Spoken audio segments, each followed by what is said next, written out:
কাকদ্বীপ বাজার ব্যবসায়ী সমিতির ৫৬তম বার্ষিক সম্মেলনে ১৭ বছর পর আমার নিজের পুরনো স্কুলে উপস্থিত হয়েছিলাম ব্যবসায়ী সমিতির সম্মেলনে যোগদানের জন্য।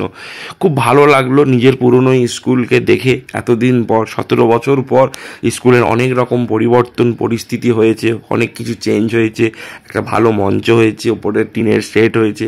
এটা দারুণ ব্যাপার। ১৭ বছর পর ওখানে আজকের আমি গেলাম। আর এই যে মেন যে গেটটা দেখছো, স্কুলের যে গেটটা, স্কুলের গেট দিয়ে ভেতরে এইটা যে বিল্ডিংয়ে যাচ্ছিলাম, এটা আশুতোষ ভবন, আশুতোষ বিল্ডিং। তখন ১৭ বছর আগে কিন্তু স্কুলের এইভাবে গেট বা এইভাবে রাস্তা, এইভাবে পুকুর ঘেরা ছিল না। কিন্তু তবুও ১৭ বছরের যে ফিলিং, ১৭ বছরের যে ভাবগুলো যেন আমার আজকের যেন ওইখানে দেখার পরে যেন ফুটে উঠলো আমার মধ্যে। সেই পুরনো দিনের কথাগুলো ভেসে এলো যে হ্যাঁ, আমরাও এইখানে বসে কত আনন্দ, কত ফুর্তি, কত কিছু খুনসুটি করেছি আমার বন্ধুবান্ধবদের সঙ্গে। ২০০৭ সালে মাধ্যমিক পাস করে ওই স্কুল থেকে বেরিয়ে আসি। একটা আলাদা রকমের অনুভূতি, আলাদা রকমের ব্যাপার। অসাধারণ লাগছিল স্কুলের যে গেট আপটা বা স্কুলের যে পরিস্থিতিটা চেঞ্জ হয়ে গেছে।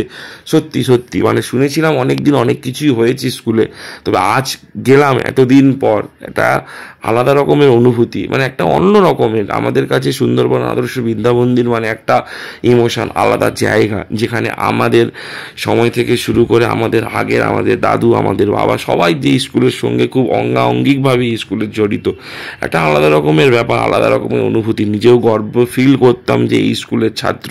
এই ফিলটা শুধু ২০০৭ সালে যারা পাস করেছে তারাই বুঝবে।